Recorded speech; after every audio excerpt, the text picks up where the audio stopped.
Saf, besok kita jadikan nonton debat. Jadi dong, aku kan udah semangat dari tadi pagi. Aku juga udah semangat banget nih.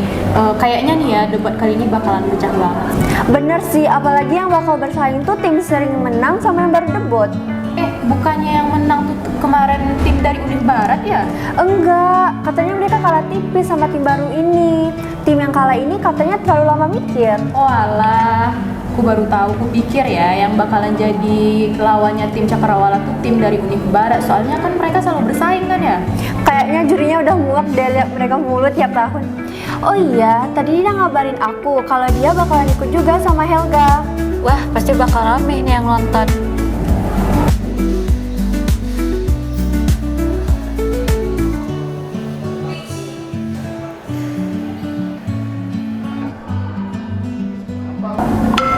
Bentar ya, ini si Vero nelfon deh.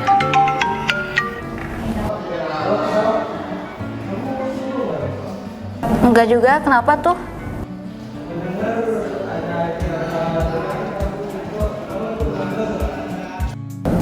Justru aku mau ngajak kamu sih. Kalau nggak salah acaranya itu di audit ya jam 10. Tapi tahu sendirilah ya, paling mulainya itu jam setengah 12-an. Oh iya, Laras, Nadia, Dina sama Helga juga mau ikut tuh. Kayaknya bakal ramai. Aku gabung ya. Kalau gitu besok jam 10 kumpul di audit. Oke, deal, sampai jumpa besok ya. Oke, sampai jumpa besok.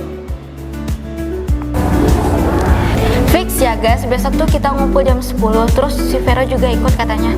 Asik, makin lengkap nih. Jadi kita tuh tinggal bawa semangat sama cemilan nih. Oh iya, habis acara kita ngumpul tempat biasa ya. Oke.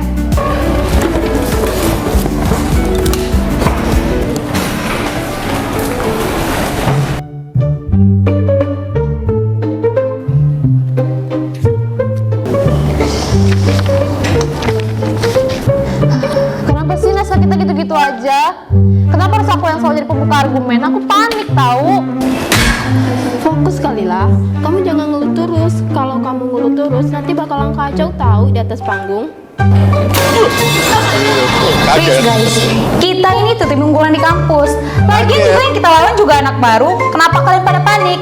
Semisalnya kita kalah, yang salah itu kalian. Jangan sombong deh. Lawan tetap aja lawan. Kalau kamu terlalu ngeremehin mereka, bisa aja tim kita bakal kalah. Kayak aku bakal peduli aja. Di sini kamu terlalu dominan, Ge. Kita ini tim. Ini bukan panggung solo buat kamu. Kalau kamu nggak suka, kamu keluar aja dari tim. Kamu jangan egois deh. Kamu juga mau keluar dari tim? Coba aja kalau berani. Awas aja kamu. Udah. Jangan pada berantem deh. Acaranya bentar lagi tahu.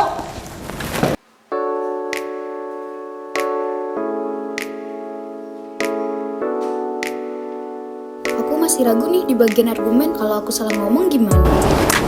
Santai aja nggak sih lah, tuh kita juga udah usaha semampu kita. Lagian ya, kita lolos babak penyisian aja itu menurut aku udah keren lah. Mana kelompok debat yang kita lawan itu udah menang 3 kali berturut. Gila nggak sih?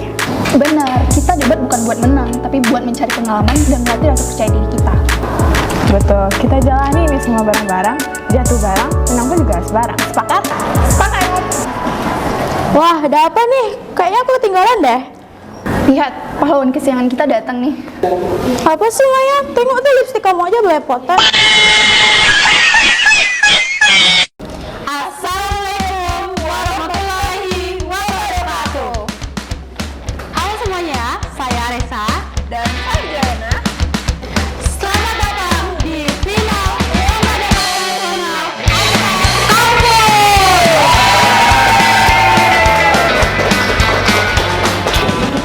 Hari ini suasana akan memanas di panggung adu gagasan. Dua tim hebat akan bertanding dengan semangat membara. Mereka adalah tim Cakrawala Bicara dan Retorika Nusantara.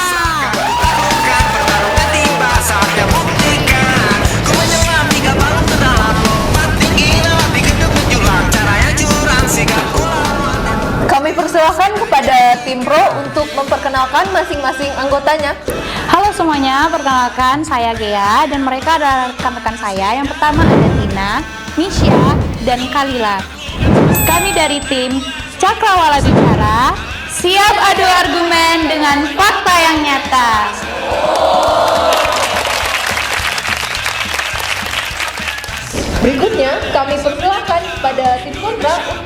memperkenalkan masing-masing anggotanya. Halo semuanya, perkenalkan saya Aizola Bunga Lestari dan rekan-rekan saya. Saya Safera Wilona, Saya Maya Antaresa. dan saya Vika Cantika. Kami dari tim Retorika Nusantara. Logika bicara, fakta bekerja.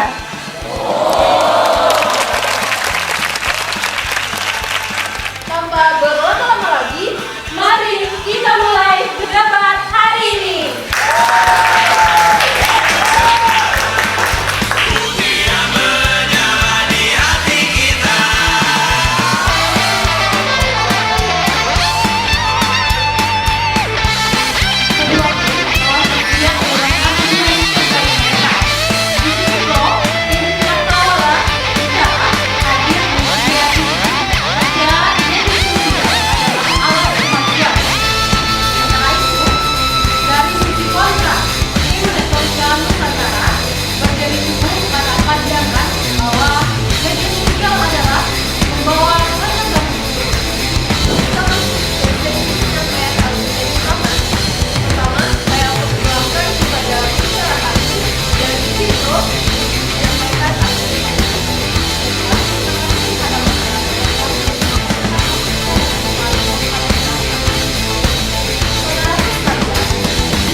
dan Hotsun tahun 2024, terdapat lebih dari 4,95 miliar orang menggunakan media sosial di dunia. Jumlah tersebut merupakan 61,4% dari populasi manusia di dunia. Ini bukan sekedar tren, ini adalah revolusi kemajuan yang membawa manfaat nyata bagi kita semua. Baiklah, selanjutnya kita akan mendengarkan argumen dari tim kontra. Kepada tim kontra, kami persilahkan. Terima kasih kepada moderator. Saudaraku, apakah saudara sekalian tahu dari jumlah yang saudara paparkan tadi, lebih dari 60% pengguna media sosial mengalami dampak negatif pada kesehatan mental mereka. Hal ini berdasarkan studi Royal Society for Public Health UK. Media sosial menciptakan highlight reel di mana semuanya terlihat sempurna. Maka banyak pengguna yang membandingkan hidupnya dengan kehidupan asli orang lain. Hasilnya kecemasan, depresi, bahkan insecure. Jadi, apakah kita masih bisa bilang ini kemajuan jika manusia semakin hilang dalam citra digital pada saat ini? Saudaraku dari tim kontra, data yang Anda berikan tidak sepenuhnya salah. Namun coba kita lihat sisi positifnya. Media sosial bukan hanya ruang narsisme, tetapi juga ruang edukasi dan perjuangan sosial. Saya akan menambahkan pendapat dari rekan saya tadi. Seperti yang rekan saya katakan, bahwa media sosial merupakan ruang edukasi dan juga perjuangan sosial. Contohnya adalah gerakan tagar Me Too yang lahir dari media sosial dan ini sangat berdampak pada perubahan dunia.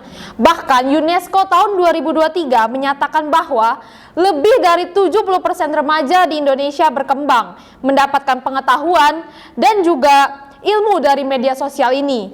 Kita hanya perlu bimbingan, bukan penghapusan. Saudaraku dari tim pro, ini tidak sepenuhnya salah media sosial. Media sosial memang bisa membawa suara, tapi di balik itu media sosial juga dapat membanjiri pikiran kita dengan kebisingan. Banyak video di luar sana yang beredar bahwa banyaknya pengguna media sosial meninggal dunia karena bunuh diri. Saya akan menambahkan argumen yang telah disampaikan oleh rekan saya. Merujuk dari data yang dicatat oleh Kementerian Kominfo Republik Indonesia, bahwasanya pada tahun 2023 ada lebih dari 11.000 konten hoax yang tersebar, dan konten itu berasal dari aplikasi Facebook dan juga WhatsApp. Hal ini membuktikan bahwa media sosial bukan lagi sekedar tempat berbagi informasi. Dan apakah saudaraku dari tim pro tahu bahwa algoritma media sosial itu sendiri tidak sepenuhnya netral? Algoritma media sosial sengaja dirancang untuk membuat kita terus menatap layar dengan cara menyebarkan konten yang memicu emosi negatif. Akibatnya, ruang digital yang seharusnya sehat sekarang menjadi tempat disinformasi. Dan tanpa kita sadari, perhatian kita sendiri telah menjadi produk yang dijual di pasar digital. Saudaraku dari tim kontra, kami tidak menyangkal adanya dampak negatif karena semua teknologi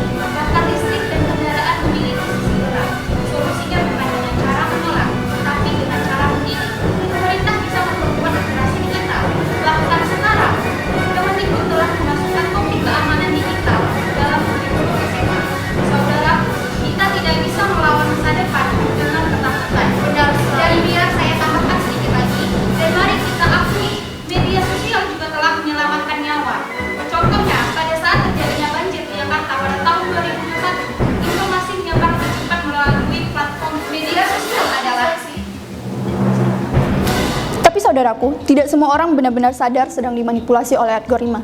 Literasi tidak bisa mengimbangi kecepatan teknologi dalam mengeksploitasi psikologis manusia. Bahkan, tidak, terima kasih saudaraku. Bahkan mantan eksekutif Facebook, Kemet Palihapitia mengatakan, media sosial menghancurkan tatanan masyarakat, dan itu pernyataan dari dalam dan bukanlah asumsi semata. Tatanan masyarakat juga berubah karena teknologi lain. Apakah kita akan menyalahkan internet, ponsel, bahkan saudaraku, televisi dulu dianggap sebagai perusak moral? Dan mengenai algoritma ya, itu pasti ada. Tapi justru disitulah pentingnya membentuk karakter yang tangguh.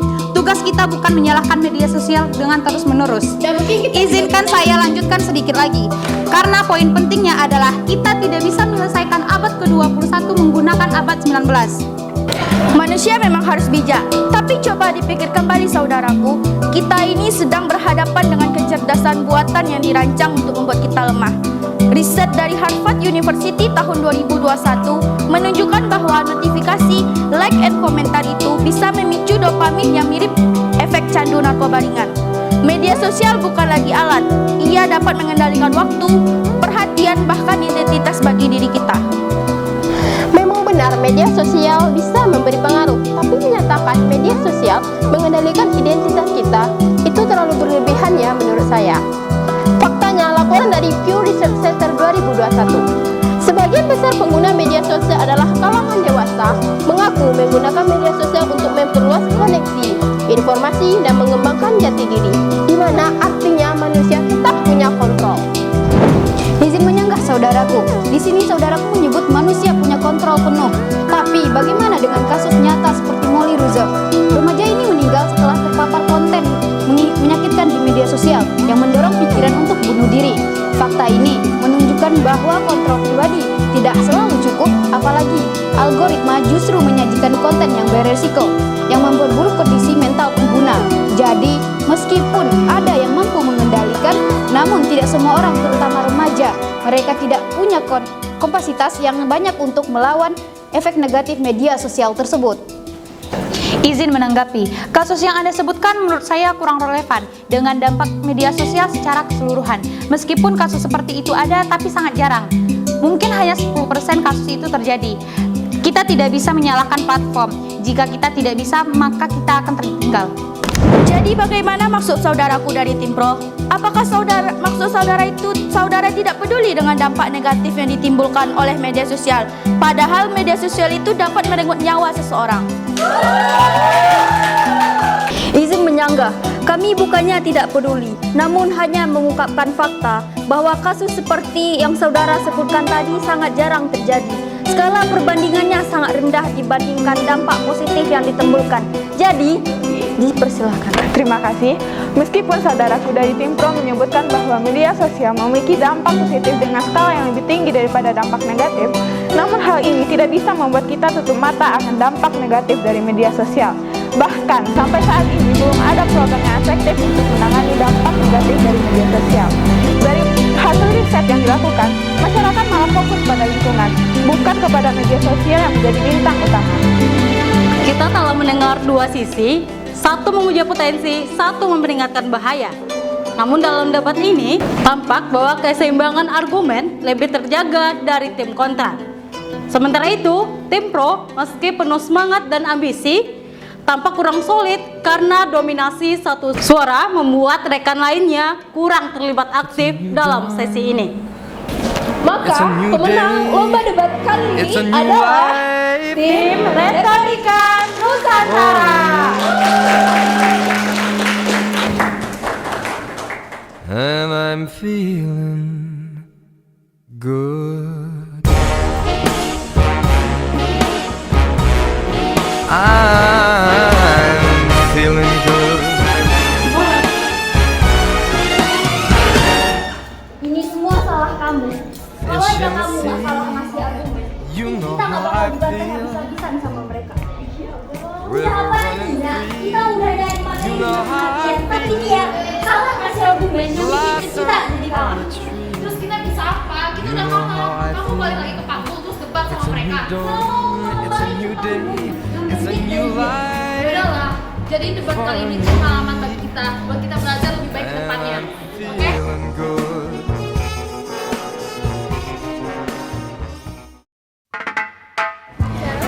tadi deg-degan banget lihat tim kontra. Mereka tuh kayak pemain catur yang udah mikir langkah buat jadi pemenang. Kalau dipikir-pikir dia tuh nggak berhenti-berhenti ngomong. Aku sampai mikir dia punya tabung oksigen sendiri kayak Sandy Chick.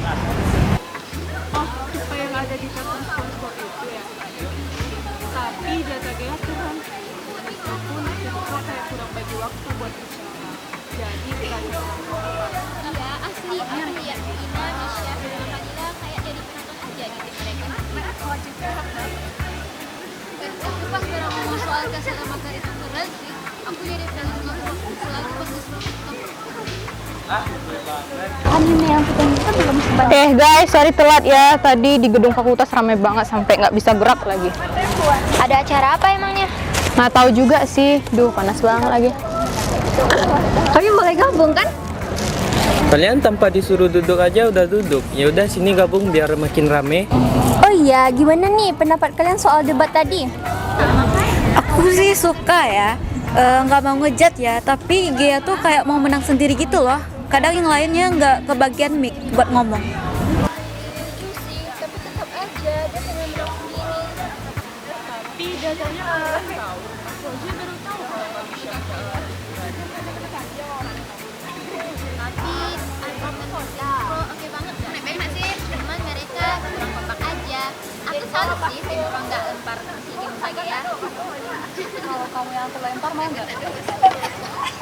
Halo sobat semuanya, kenalin aku Hana dan rekannya yang luar biasa, Lili. Kembali menyapa kalian.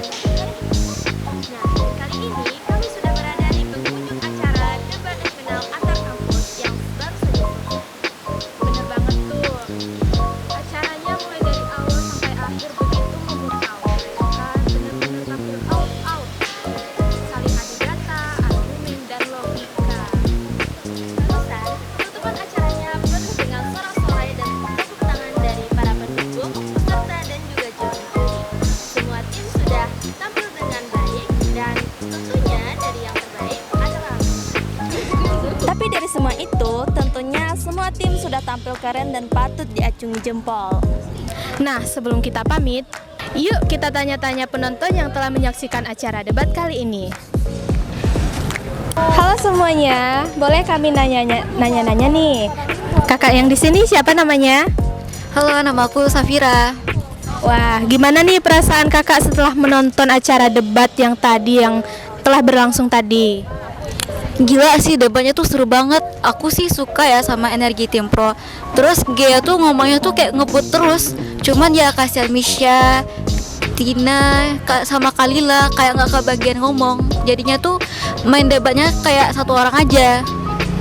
Wah, terima kasih nih Safira. Berikutnya kita tanya temen yang di sebelahnya nih. Kenalin, aku Vero. Jujur tadi aku deg-degan apalagi pas di bagian akhir.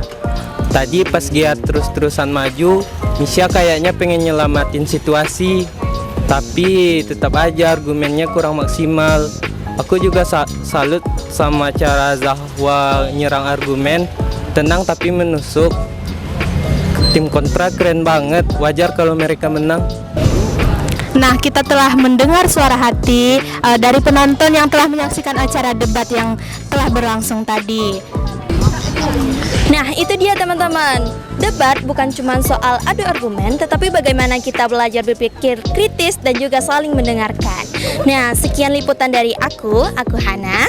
Dan aku Lili. Terima kasih sudah mengikuti keseruan kami hari ini dan sampai jumpa di event keren berikutnya. Dan ingat, debat bukan untuk saling menjatuhkan, tetapi untuk saling mencerdaskan. Sampai jumpa sobat semuanya.